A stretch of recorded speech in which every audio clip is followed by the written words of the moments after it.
नमस्कार दोस्तों, हम लोग जो है ल्यूसेंट पढ़ रहे हैं। ल्यूसेंट का आज हम लोग भाग 2 देखेंगे, प्राचीन भारत। ठीक है, प्राचीन भारत तो हम लोग स्टार्ट कर चुके थे इसको, ल्यूसेंट को। तो हिस्ट्री हम लोग पढ़ रहे हैं, तो प्राचीन भारत की आज स्टार्टिंग है। तो प्राचीन भारत को हम लोग कैसे पढ़ेंगे, देखिए अब पढ़ते भी हैं और फिर उसके बाद इसको याद भी करेंगे। ठीक है, तो चलिए शुरू करते हैं। एक मिनट थोड़ा सा बड़ा कर लिया जाए।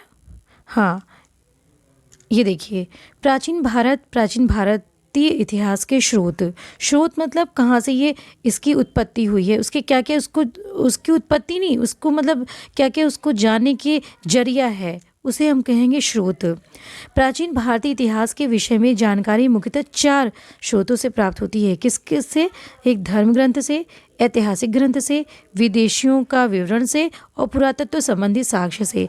लेकिन आप इन सब में निशान नहीं लगाएंगे, क्योंकि ये सारी चीज़ें ऐसी हैं जो हम लोगों को स्वतः पता भी और इससे ज़्यादा प्रश्न भी नहीं आते, बस हमारी जानकारी के लिए है। ठीक है, धर्म ग्रंथ एवं ऐतिहासिक ग्रंथ से मिलने वाली महत्वपूर्ण जानकारी भारत का सर्व प्राचीन ग्रंथ वेद है, ये भी हम जानते हैं, जिसके संकलनकर्ता महर्षि कृष्ण द्वैपायन वेद व्यास को माना जाता है। ये आपको यदि नहीं पता है तो इसके अंदर नीचे अंडरलाइन कर सकते हैं कि इसके संकलनकर्ता कौन है। महर्षि कृष्ण द्वैपायन वेद व्यास जी हैं। वेद वसुदेव कुटुंबकम का उपदेश देता है। वसुदेव कुटुंबकम का ये क्या करता है, उपदेश देता है। भारतीय परंपरा वेदों को नित्य तथा अपौरुषेय मानती है। वेद कितने होते हैं? 4 होते हैं, ऋग, यजुर्वेद, सामवेद और अथर्ववेद। इसे हम संहिता कहते हैं। तो इससे प्रश्न कहाँ से बनते हैं, उस पर हमने टिक भी लगाए हैं कि जिससे आ सकते हैं लगभग, और जिसे हमें रिवीजन करना रहता है उसी के नीचे हम अंडरलाइन करेंगे। ये पहले हम बात कर चुके हैं। तो 4 वेदों को क्या बोलते हैं? इन चारों वेदों को संहिता बोलते हैं। इस पे प्रश्न भी आते हैं कि संहिता किसे कहते हैं। तो 4 वेदों को क्या कहते हैं? संहिता कहते हैं। हम इस पे क्या करेंगे, नीचे अंडरलाइन कर लिए। अब आते हैं ऋग्वेद। अब 1 बाय 1 हम लोग वेदों का अध्ययन करेंगे। पहला है ऋग्वेद। तो ऋचाओं के क्रमबद्ध ज्ञान के संग्रह को ऋग्वेद कहा जाता है। इसमें 10 मंडल, 1028 सूक्त, ठीक है, और एवं 10,462 ऋचाएँ होती हैं।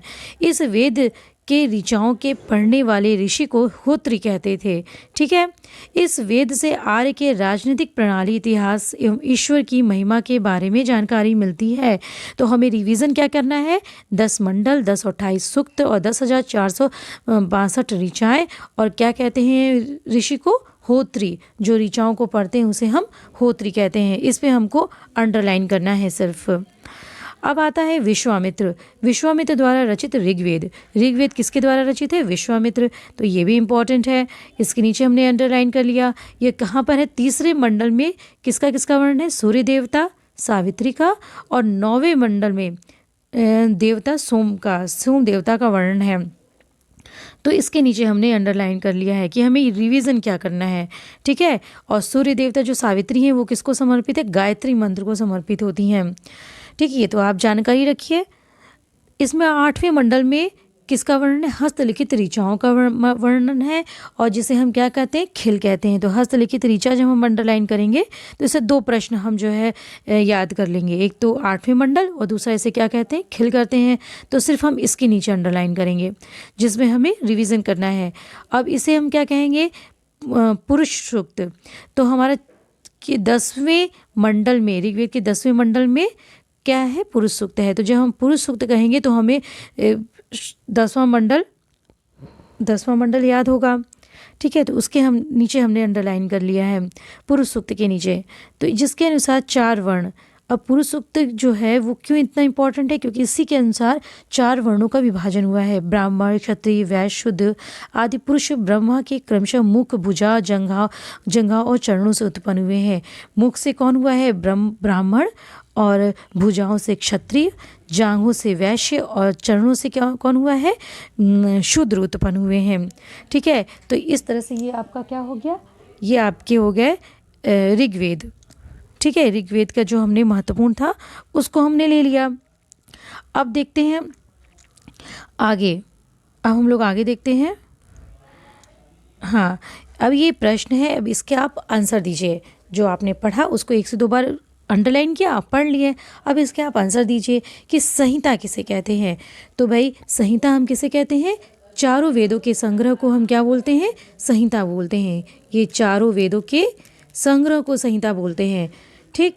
ऋग्वेद में कितने मंडल होते हैं? तो भाई ऋग्वेद में आपने याद अभी पढ़ा 2 बार, ऋग्वेद में आपके 10 मंडल होते हैं। सूक्त कितने होते हैं? 10 और 28 सूक्त होते हैं। और ऋचाएँ कितनी होती हैं? 10,462 ऋचाएँ होती हैं। ऋग्वेद किसके द्वारा रचित है? तो ऋग्वेद किसके द्वारा रचित है? आपने अंडरलाइन किया था, विश्वामित्र के द्वारा रचित है। ऋग्वेद के तीसरे मंडल में किसका वर्णन किया गया है? तो ऋग्वेद के जो तीसरा मंडल है उसमें सूर्य देवता का वर्णन है। सूर्य देवता अर्थात सावित्री का, जो गायत्री मंत्र के लिए प्रसिद्ध है। ठीक। और ऋग्वेद के 9वें मंडल में किसका वर्णन किया गया है? तो 9वें मंडल में सोम देवता का वर्णन किया गया है। हस्तलिखित ऋचाओं को क्या कहा जाता है? तो खिल कहा जाता है। और ये किस मंडल में है? ये 8वें मंडल में है।